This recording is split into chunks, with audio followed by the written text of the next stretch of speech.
Hello, friends, and welcome to Adventures in Pixieland. It is Bible Study Part 1, where we are in the beginning of the New Testament, as opposed to Bible Study Part 2, where we will be in the later part, not really the old, a later part of the New Testament that takes place. Right now, that part is in 66 AD. So the church, being established, really taking hold, because it did take some time, right? So, book of Matthew, chapter 4 is what we're doing. So verses 1 through 25. So let's jump in. The temptation of Jesus. Chapter 4, verse 1. Then Jesus was led by Spirit into the desert to be tempted by the devil. Think of it as like a rite of passage. After fasting 40 days and 40 nights, he was hungry. The tempter came to him and said, "If you are the Son of Man, tell these stones to become bread." Jesus answered, "It is written, man does not live on bread alone, but on every word that comes from the mouth of God." That's A. So Deuteronomy.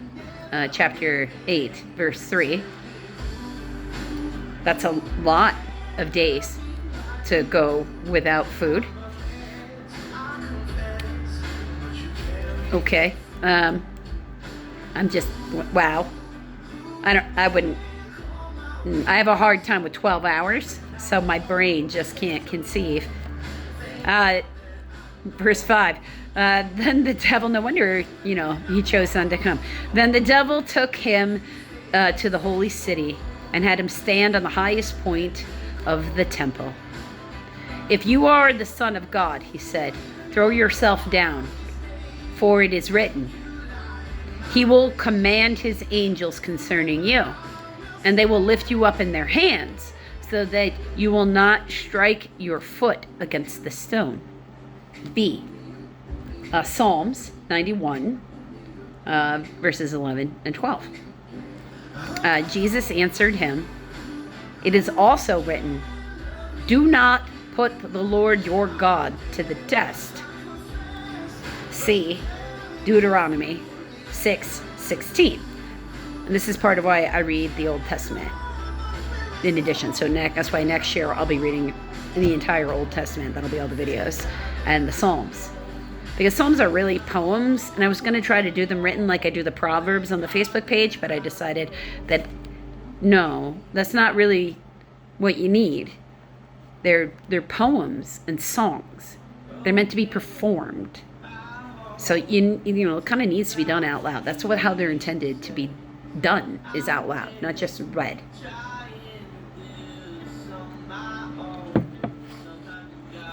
So, he's just he's wanting Jesus to use his powers for himself, rather than Jesus being willing to suffer for God, for his faith.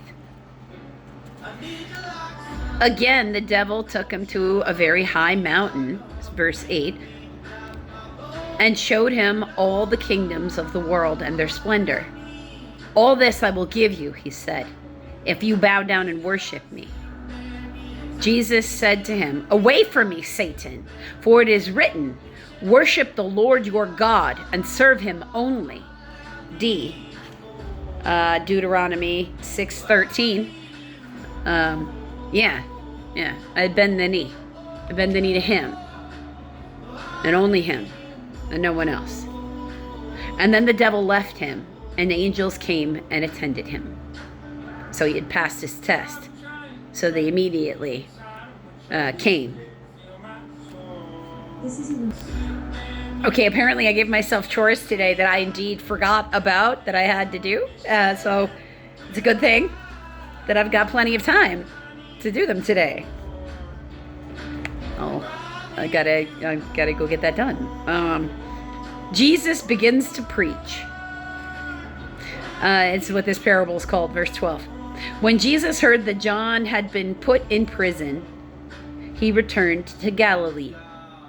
Leaving Nazareth, he went and lived in Capernaum, which was by the lake in an area of Zebulun and Naphtali. Okay, so those are tribes. So because they're tribes, they're locations in a map. Now, it's not going to necessarily be what the first Old Testament stuff was, because when they all had to come back after the Babylonian diaspora under the Persian Empire, they didn't come back to all of Israel necessarily. Mostly they came back to Judah, which means then sections of Judah would be different if they weren't in their land. So you actually have to look at where that is. That's why he gives you those other land markers, because it has to be for this time period during Jesus' life, to fulfill what was said through the prophet Isaiah. Verse 15, the land of Zebulun and a land of Naphtali, the way of the sea, along the Jordan, Galilee of the Gentiles, the people living in darkness have seen a great light.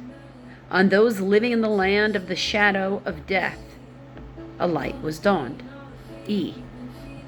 So that's Isaiah chapter 9, verse 1 and 2.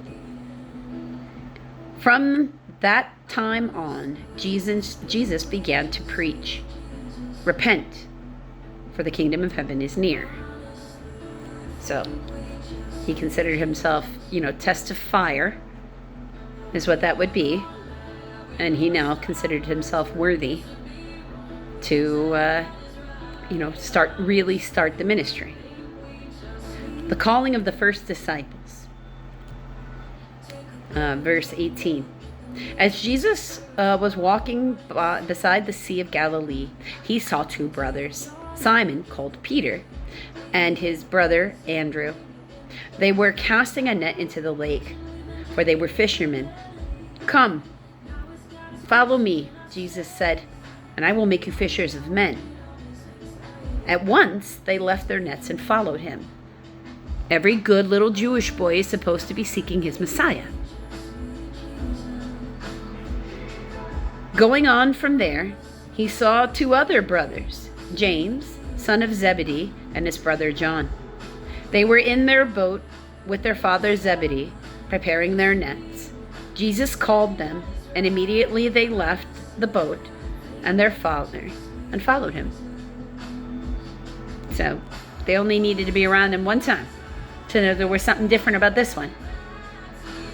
And the words he's saying and the way they're viewing him, right? Because they're not necessarily learned, okay? But there are certain parts, because Matthew's learned, is how I would word that. Matthew can do mathematics. He's a tax collector. He knows how to keep books, right? But the fishermen, not necessarily having the ability to read.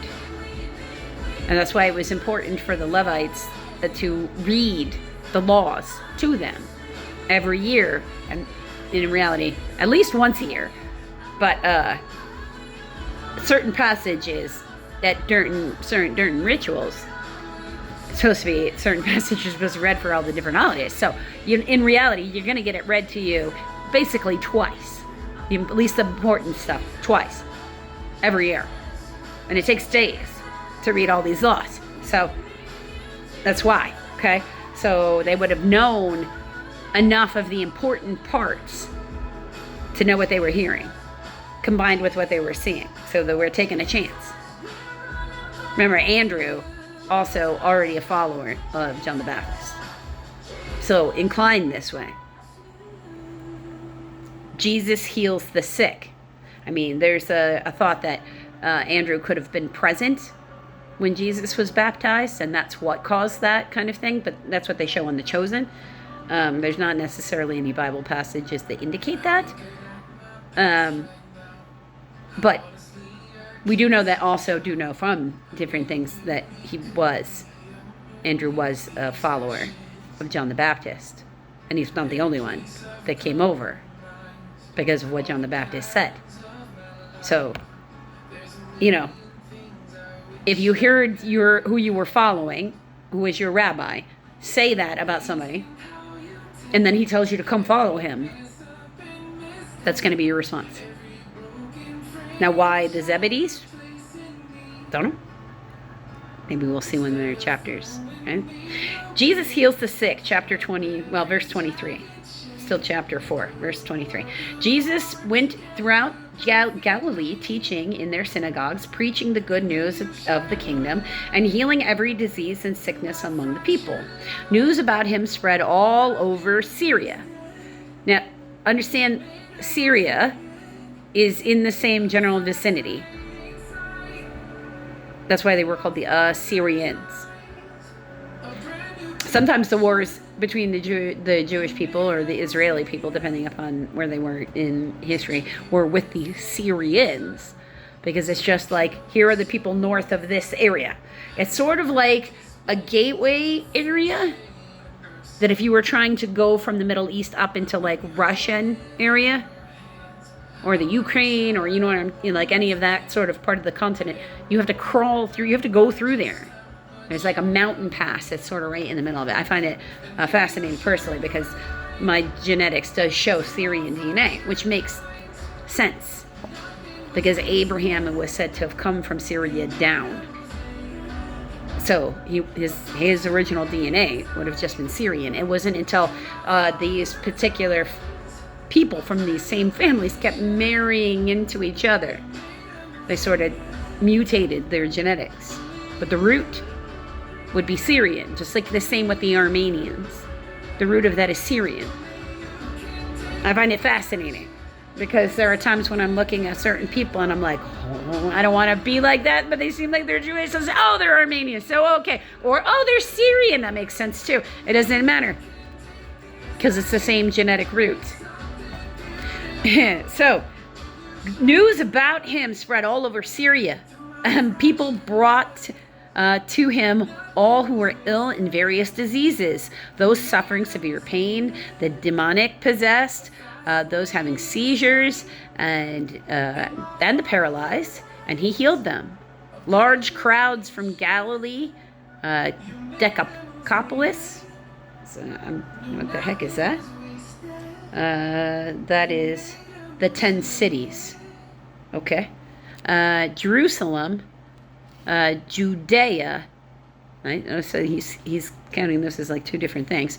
And the region across the Jordan followed him, which were the grazing lands, right, for the tribes of the half tribe of Manasseh and a certain number of other tribes who refused. Some of those ones being one of those has a tribe that they were like, we will never live in a building. We will forever live in tents the rest of our lives. And we will never drink any alcohol. And we will never this. And there was something else in there too. And they're just not going to do those things. Because as long as they don't do those things, they were told by their forefathers that they will be blessed by the Lord forever, as long as they never do those things. And at least at the time of the prophet Jeremiah, they were still holding to that. Which is pretty far in. Because you're talking about like 700 BCE, I think. So, or maybe 500. Babylonian diaspora. There's the Assyrian one and there's the Babylonian one. And I do believe it's the 700s for the Babylonian. Okay. Let's remember that even Jesus had to go through his trial by fire before he could start his real work. So, you got to be willing to do the prep work. Blessings don't just happen because they happen. You put in the hard work, and then he gives you the reward that is rightfully yours because you're reaping what you've sown. And we plant seeds as we reap. So as we interact with people, like there's never a time in which you start to get the permission to act like trash and treat people like they're garbage. If you're treating people like they're garbage, trying to be better than them and one-upmanship and all that good stuff, then you're the trash. And they're not. No matter how they're acting. So, try just acting right. We don't really actually have the right to disrespect other people. We have a right to defend ourselves and to remove ourselves from situations and to politely remind people. Doesn't mean let them walk all over you. It just also means no name calling. If that's what they're doing, don't attack them back in that way. Remind them that they're being immature and say you're going to walk away until they can come back and apologize. And if that's never, then that's never. And move about your business. You've got better things to do than argue with people who want to act like they're what? 6? Like, I don't know about you, but I like to hang out with grown-ups. The only time I'm hanging out with kids is when I'm planning on hanging out with kids because I don't have any kids. So, when they're coming here, I plan those activities and I enjoy them thoroughly, and then I give them back to their parents, who actually don't leave them here usually. So they get to take them with them, and I don't even have to think about that. And I consider it a great big blessing. Because I love children. I do. But I also know myself well enough to know my temperament for how long I can have them before frustration sets in me. And I don't have the right to damage other people. But I do have the right to know myself and to let people know what my limitations are so they can respect those boundaries and we can plan appropriately. And that's really what it comes down to.